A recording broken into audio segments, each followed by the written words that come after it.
Bah déjà ingénieur c'est un peu compliqué vu que c'est des mathématiques. Oui, c'est sûr. Dans un premier temps. Et faire vraiment un choix entre le fait de prendre géopo, maths ou économie, je pense que la question a été vite répondue, c'est le fait que j'ai pris ces deux-là. On ira un peu à la prépa, est-ce que tu aurais une anecdote à nous raconter sur ton expérience en prépa? Une anecdote soit un peu marrante, soit un peu déstabilisante? Enfin une anecdote qui t'a marqué en tout cas. Est-ce que tu aurais une anecdote à nous raconter? Une anecdote qui m'a marqué en prépa. Je vais parler plutôt de ma prépa en soi, qui est une anecdote en soi. Ah oui, à ce point-là? C'est-à-dire que... Bienvenue dans la Case Prépa, le podcast où se croisent des parcours variés, des vies et des histoires uniques, mais avec un point commun. Tous sont passés par la Case Prépa. Et aujourd'hui, nous avons le bonheur, le plaisir d'accueillir Aurélien Bonhomme. C'est un étudiant qui a su déjouer tous les pronostics, car malgré un parcours sans spécialité maths depuis la seconde, il a réussi à intégrer une classe préparatoire ECG aux grandes écoles de commerce, mais surtout à intégrer Montpellier Business School, classée 13e meilleure école de commerce en France. Il va nous expliquer son parcours, ses expériences, mais surtout comment il a réussi à relever ce double défi. Bonne écoute. Bien Aurélien, est-ce que tu pourrais, pour débuter ce podcast, commencer par te présenter en quelques mots rapidement? Donc, comme tu as pu le dire, donc, premièrement, bonjour à tous. Et donc, je m'appelle Aurélien Bonhomme, j'ai 20 ans.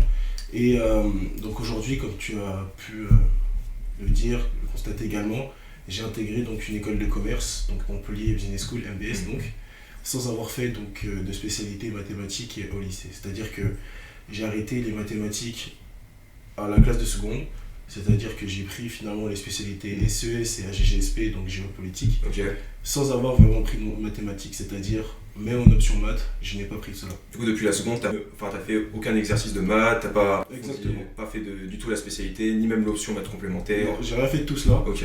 Vraiment, là où j'ai commencé à faire des maths, c'était vraiment au niveau des vacances, donc c'est là où j'ai commencé à faire des maths, recommencer à vraiment bosser les maths, c'était pendant les grandes vacances. Donc j'ai commencé à vraiment reprendre tout le programme, c'est-à-dire de première, terminale, ensuite vraiment commencer à reconsolider vraiment. Ça, tu prends du temps quand même, parce que revoir tout un chapitre de maths de première et de terminale en une seule vacances d'été, ça a dû prendre beaucoup de temps, j'imagine. C'est sûr, surtout que j'avais à côté d'un travail, un job, donc c'est sûr qu'il fallait prendre le temps, allouer assez de temps pour... Qu'est-ce que tu faisais à côté du coup pendant tes vacances d'été? J'étais à la préfecture de police. Ah, la préfecture de police, d'accord. Donc c'est-à-dire que dans un certain sens, il fallait que j'allouais du temps donc, à ce job-là, donc qui est un CDI, donc en CDD plutôt, mais à 35 heures.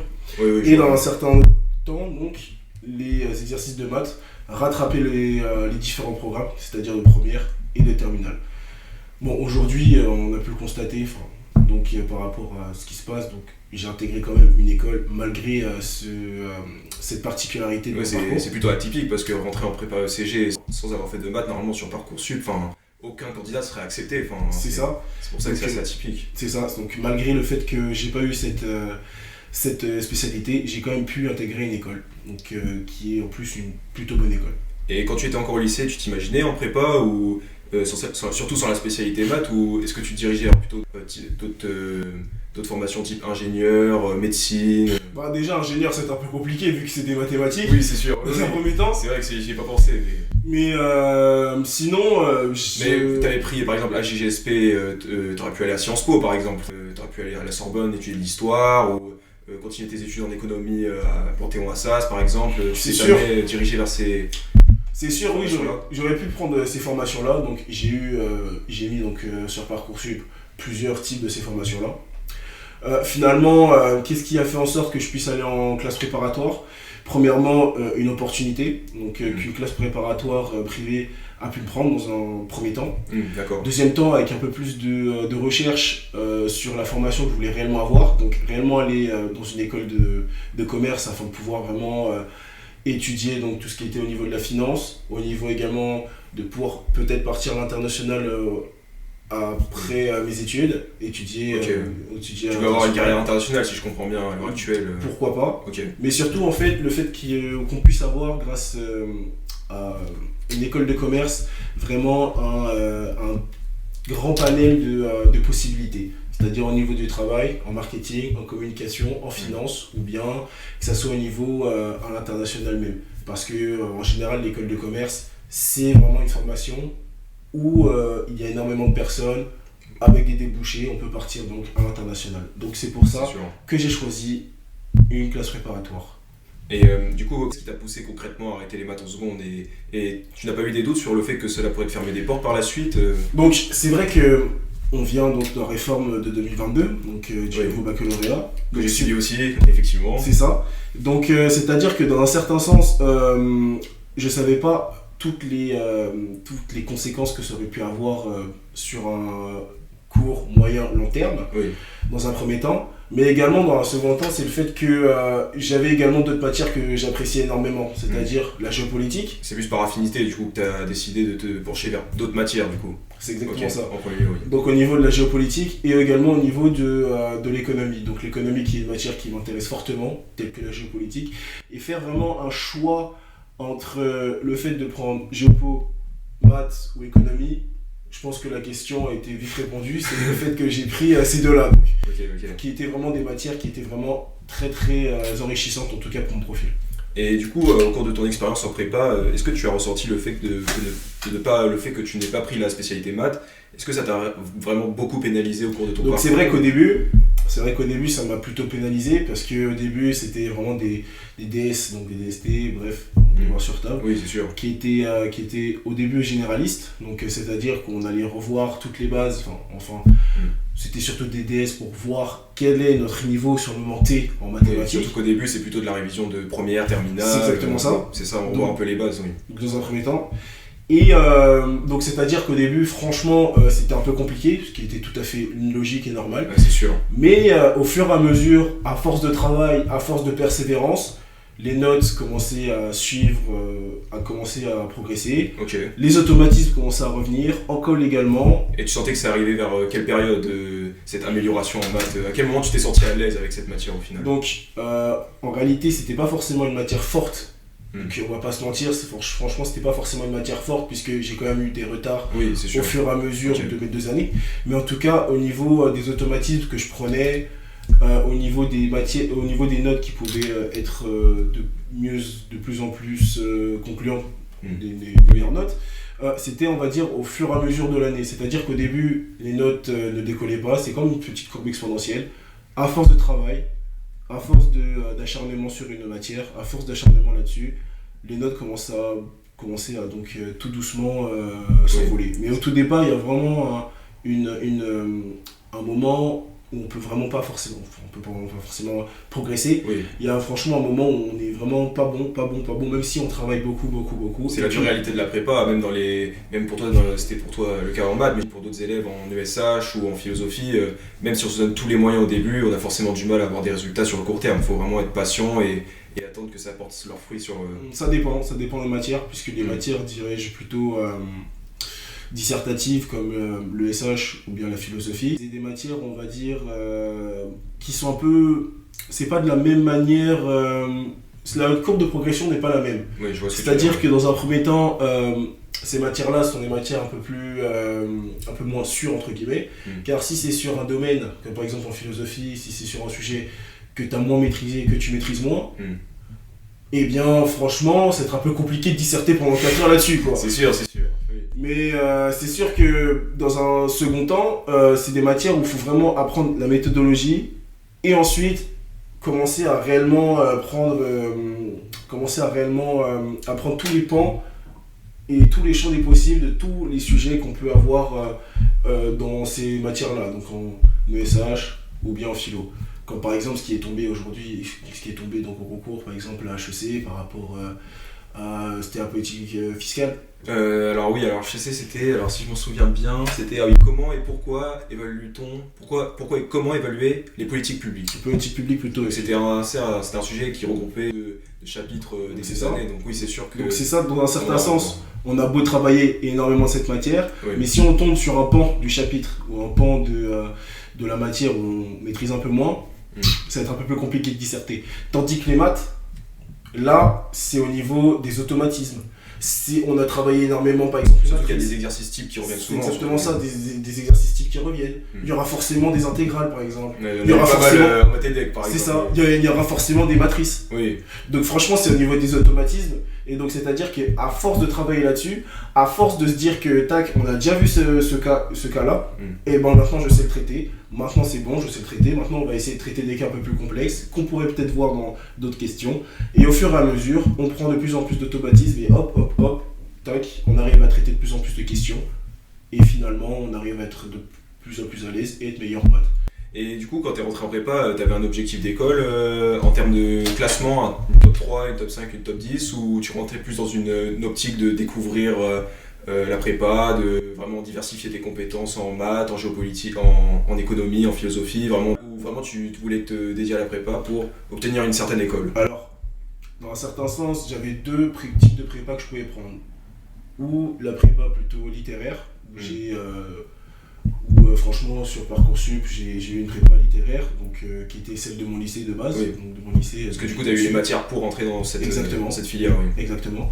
Ou bien partir donc en économie. Donc pourquoi je choisis plutôt la filière économie par rapport à la filière littéraire? Pour la simple et bonne raison qu'il y avait de l'économie, donc de l'ESH. Donc pour continuer à apprendre... C'était la matière qui t'intéressait le plus si je comprends. Exactement, okay, c'est ça, c'était une matière qui m'intéressait un peu plus.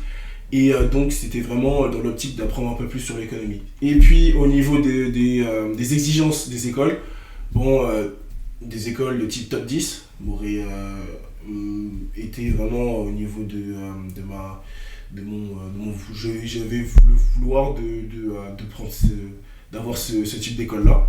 Et donc vraiment j'avais cet objectif là d'avoir des écoles de type top 10. D'accord, ok. Donc voilà au niveau de mes prétentions on va dire. Et donc Montpellier Business School classé top 13 t'as satisfait au final ou vu que tu voulais une top 10 et il me semble que c'était Kedge il me semble la top 10. C'est ça. Et donc qu'est-ce que tu penses du fait d'avoir une top 13 du coup au final ça te... Finalement, c'est ton école au final. In fine, la chose qu'il faut prendre en compte plutôt, c'est premièrement le cadre de vie. Bon, on va plutôt classifier les choses. Premièrement, au niveau, on va dire, des débouchés.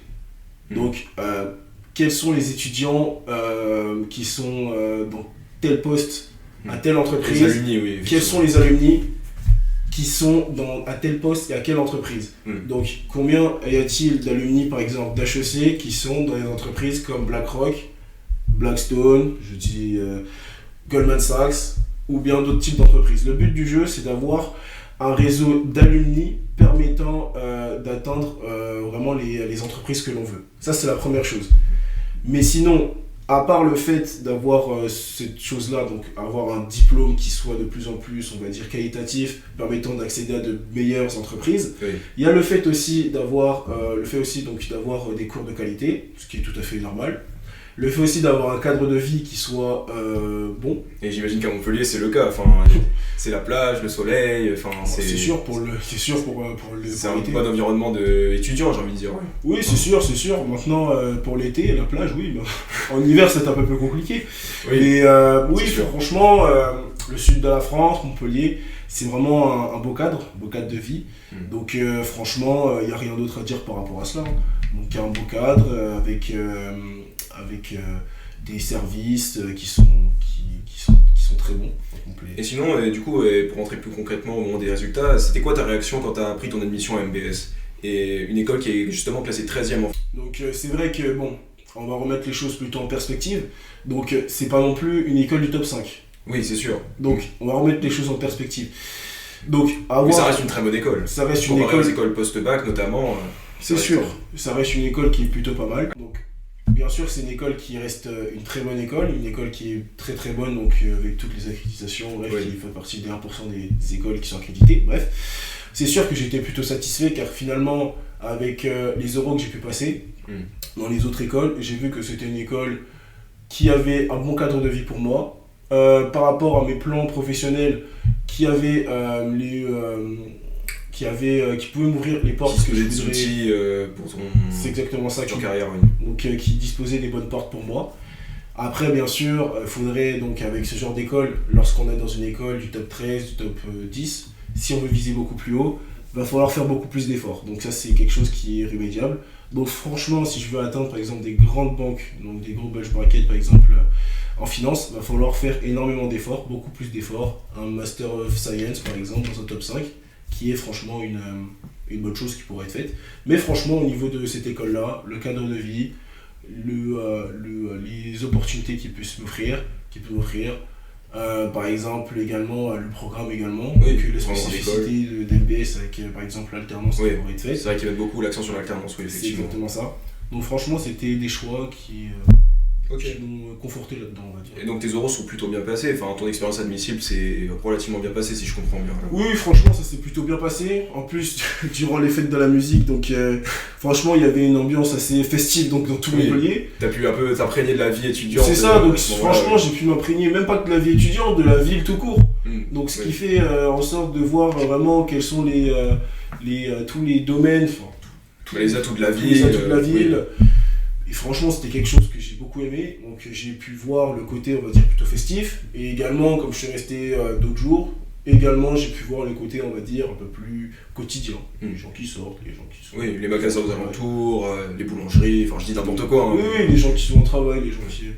La vie quotidienne des gens, quoi. Et donc franchement, c'est quelque chose qui m'a plutôt plu, on va dire. D'accord. Et donc maintenant que tu es MBS, es-tu satisfait de ton choix et de ton parcours? Et pourquoi? Ouais, très bien. Donc franchement, oui, je suis très satisfait de mon choix. Mon parcours, encore plus, par rapport au fait que je n'ai pas fait de maths. Oui, disons qu'en seconde, même en terminale au moment de Parcoursup, sans spécialité maths, c'est dur de s'imaginer dans une école post-prépa à passer des concours justement où les mathématiques sont vraiment présentes de manière conséquente. C'est exactement ça. Après, le fait que j'aurais pu avoir d'autres opportunités pour rentrer dans d'autres écoles avec d'autres moyens, c'est-à-dire par exemple en AST ou bien en littéraire, c'était des opportunités qui auraient pu être viables pour rentrer par exemple dans des meilleures écoles, mais par le fait que j'aime également l'économie et par le fait que j'avais envie de vivre une expérience également de prépa, donc de travail, beaucoup de travail, a fait en sorte que je suis aujourd'hui là et surtout que j'avais envie de vivre une expérience donc, de prépa en ECG, donc en commerce, pour permettre finalement d'avoir ce type d'école-là, dirais-je. D'accord. Et du coup, c'est quoi ton expérience de MBS en ce début d'année? Comment ça se passe ton quotidien, les cours, les gens que tu fréquentes comment ça se passe? Raconte-nous ta vie étudiante. La vie étudiante, ok, très bien. Donc, ce qui se passe très concrètement, donc au niveau des cours déjà, c'est des cours relativement, on est à la fois, des fois il y a aussi des moments, par exemple des journées type prépa, donc 8h, 17h, ou bien 9h, 20h. Il peut y avoir des jours assez conséquents. Après, franchement, j'en ai pas eu beaucoup de ces journées-là. J'ai plus eu des journées où j'ai 2-3 cours, où je faisais par exemple 3 heures de cours. Contrairement à la prépa, c'est très flexible. C'est extrêmement flexible, c'est ça. Et surtout que l'emploi du temps est très change toutes les semaines. Oui, voilà, c'est ça. On retrouve pas les mêmes emplois du temps chaque semaine qui arrive. C'est pas les mêmes matières au même moment. C'est pas les mêmes matières au même moment, pas forcément même les mêmes profs. Donc au niveau du travail, au niveau des cours, voici. Donc des fois il y a beaucoup de cours, des fois il y a un peu moins de cours. La qualité des cours et le corps professoral est très bon, donc avec des cours qui sont très enrichissants. Et donc voici pour le côté cours. Le côté on va dire plutôt personnel et on va dire des associations. Donc là déjà j'ai intégré donc, une équipe de basket.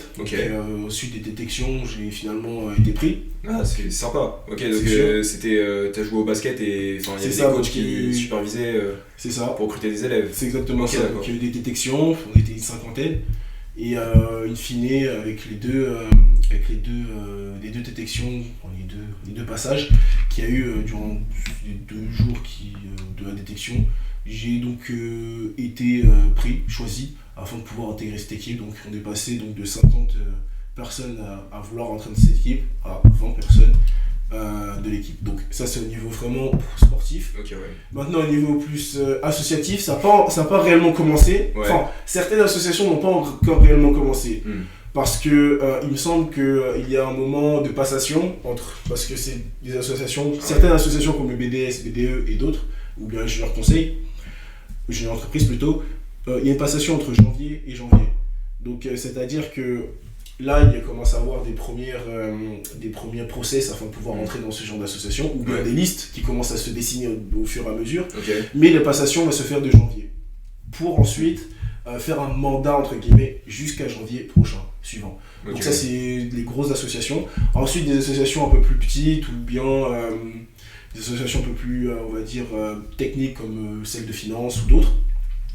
Et bien, c'est au fur et à mesure, les gens viennent, les gens ressortent. et on peut y rentrer donc dans ce type d'association-là également. Ok, donc c'est le- comme ça que fonctionne la vie associative à Ouais, MBS. C'est ça, donc la vie associative fonctionne à peu près comme ça. Ça, si je comprends bien, les associations qui t'intéressent sont plutôt liées au sport, Ouais, c'est sûr. junior entreprise aussi du coup. Donc oui, pourquoi pas la junior entreprise. Donc Ok. j'ai déjà posé ma candidature. Ok, C'est d'accord. fait, j'ai déjà eu mon entretien. T'es confiant alors pour rentrer dans la junior entreprise? Ça va, j'ai fait ce qu'il y avait à faire, donc c'est-à-dire que j'ai pu parler de moi, de mes expériences professionnelles et donc de tout ce que j'ai pu faire ultérieurement. Donc Oui, franchement, Il va y avoir du boulot, faut être accroché, c'est une junior entreprise. c'est sûr, mais on sait très bien pourquoi on veut postuler à une junior entreprise, donc on sait qu'il y aurait du boulot, se coucher tard. Il y a également le fait qu'il y a ce côté professionnalisant également. Donc franchement, oui, donc il y a du boulot, mais il va falloir s'accrocher pour cela. Donc ça c'est au côté le niveau de la junior entreprise. Et on va dire un peu plus hors scolaire, hors association.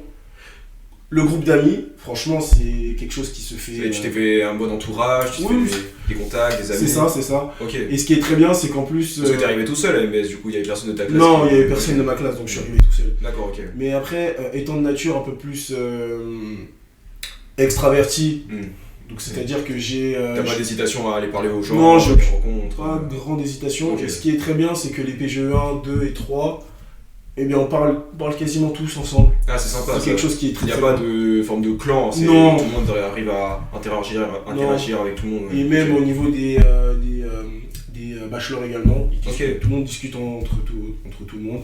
Et puis il n'y a même pas ce côté ah toi tu viens de PGE, ah toi tu viens de bachelor. Des fois je parlais avec quelqu'un pendant très longtemps, pendant quelques semaines, plusieurs semaines, sans par exemple lui poser la question tu es de quelle classe, ou bien c'est-à-dire je savais même pas que c'était un bachelor au début quoi. Ok, oui. Alors que voilà, donc il n'y a pas ce côté étiquetage on va dire de ta classe. C'est sympa, ok, d'accord. Très bien. Et est-ce que pour revenir un peu à la prépa, est-ce que tu aurais une anecdote à nous raconter sur ton expérience en prépa? Une anecdote soit un peu marrante, soit un peu déstabilisante? Enfin, une anecdote qui t'a marqué en tout cas. Est-ce que tu aurais une anecdote à nous raconter? Une anecdote qui m'a marqué en prépa. Je vais parler plutôt de ma prépa en soi, qui est une anecdote en soi. Ah oui, à ce point-là? C'est-à-dire qu'on est une très petite prépa. Ok. En première année, on est 7. Ah, vous étiez 7? Ok. Et au niveau de l'allemand, 2.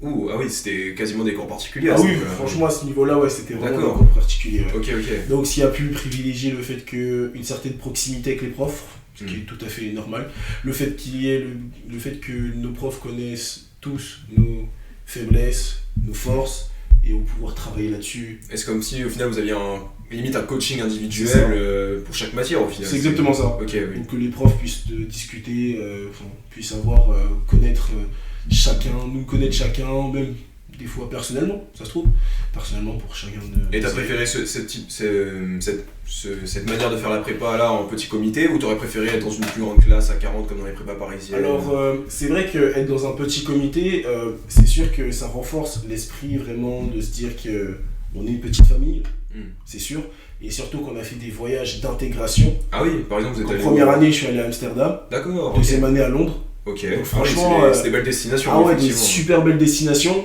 et en plus de cela, franchement c'est des choses qui vont marquer à vie, surtout que on est tous ensemble, même pas forcément avec les professeurs, même pas forcément avec l'administration. Ok.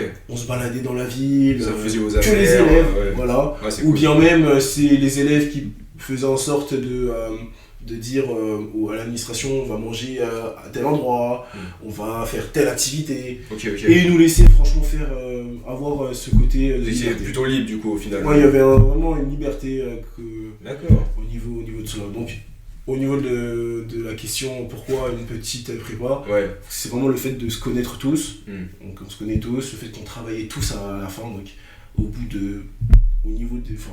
avant les concours, donc 2 mois avant les concours, on travaillait tous dans la bibliothèque, tous, on s'entraidait.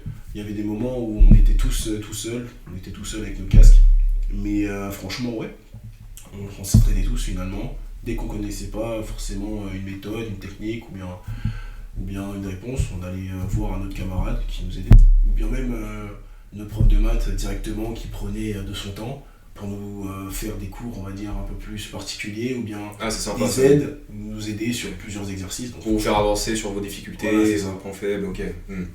Et est-ce que, pour revenir un peu à la période actuelle, est-ce que tu as des objectifs en particulier, que ce soit des projets entrepreneuriaux, des projets créatifs, je sais pas, des projets en général, est-ce que Au niveau des projets, oui, j'ai quelques projets au niveau de l'entrepreneuriat. Ok.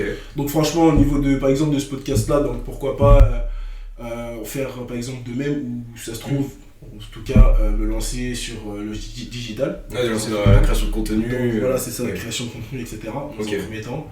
Dans un second temps, développer énormément mon réseau, donc professionnel. Donc franchement, il y a notamment LinkedIn, non? Je sais pas si tu utilises. Oui, franchement, ouais, j'utilise beaucoup de LinkedIn. J'utilise beaucoup de LinkedIn, donc je prends beaucoup de mon temps à développer mon réseau, également à faire en sorte de publier également des revues de presse, publier des articles du coup. Publier sur LinkedIn. Et surtout, par exemple, aujourd'hui, je suis rédacteur chez Mister Prépa Starting Blockchain. Ok. C'est l'organisme crypto-monnaie de Eleven Act. Eleven Act, donc c'est-à-dire que franchement, je rédige franchement au niveau de la crypto-monnaie, donc avec une certaine expertise que j'avais. T'as un certain intérêt pour les crypto-monnaies du coup, si je comprends bien. Exactement, ça veut dire ça. Donc un certain intérêt à cela, donc à rédiger, sur un site internet qui s'appelle Starting Blockchain. Est-ce que t'as rencontré le dirigeant Dorian, le dirigeant de Mister Prépa, ou tu as postulé directement par mail? Comment t'as fait pour... Au début, comment ça s'est fait, c'est que premièrement, j'ai été allé à une conférence donc, sur la blockchain qui s'est déroulée dans une autre école de commerce, ICN. Ok. Et, qui était à la Défense. C'est ça. Ok, d'accord. Et c'est à ce moment-là que j'ai pu déjà rencontrer des personnes dans l'univers de la crypto-monnaie, et en tant plus Dorian de Mister Prépa. Ah, sympa, ok. Et de nature, comme j'ai dit tout à l'heure, un peu plus extraverti, j'ai directement été le voir. On a également passe le big up à Dorian s'il passe par là. C'est ça. On a discuté un petit peu et on a échangé, par exemple, les contacts afin de pouvoir s'il y avait des projets, si j'avais des questions à lui poser. Du coup, tu as pris son contact et c'est comme ça que tu as pu ensuite postuler pour être rédacteur Mister. Voilà, c'est ça. Donc j'ai pris son contact, et puis surtout qu'il y avait un moment où je pouvais postuler sur Instagram parce qu'il cherchait du recrutement. Donc j'ai postulé tout naturellement, tout naturellement ça s'est fait, on va dire. Et donc on va on va commencer par terminer ce podcast, et juste pour finir, est-ce que tu as un message à faire passer à tous les étudiants qui ou bien n'ont pas pris la spécialité maths, ou bien l'ont prise mais ils ont des difficultés importantes avec cette matière et ils souhaiteraient s'améliorer pour obtenir les meilleures écoles possibles? Quel message tu pourrais leur faire passer? Au niveau du message que je pourrais tout simplement leur faire passer, c'est la première chose, c'est de toujours travailler les maths. C'est une matière qui est fiable, c'est la matière la plus fiable de toutes les autres matières. S'il n'y avait qu'une seule matière à travailler, ce serait tout simplement les mathématiques. La matière qui joue vraiment le plus. Juste après, il y a la matière de spécialité, donc ou AGG, ou... en général, on dit qu'il faut vraiment travailler maths, ou soit ESH ou AGG du coup. Oui. C'est exactement ça. Donc vraiment, le travail le plus possible. Ensuite, franchement, ne pas s'inquiéter sur le fait de son niveau de maths. Il ne faut pas s'inquiéter, mais continuer de travailler. C'est franchement le message qu'il faut se dire. Ne pas s'inquiéter, mais travailler toujours. Ok, je vois. Eh bien écoute, merci Aurélien d'être venu et d'avoir accepté l'invitation de notre podcast. Merci d'avoir écouté ce podcast. J'espère qu'il vous aura plu et que vous aurez appris beaucoup de choses, que ce soit sur le parcours de vie d'Aurélien, mais aussi sur les divers conseils qu'il vous aura donnés tout au long de celui-ci. Pour ce qui est de nous, on se retrouve dans un prochain épisode avec une personnalité différente qui aura un parcours de vie, une carrière différente, mais avec un point commun. Il sera passé par la case prépa. Merci beaucoup.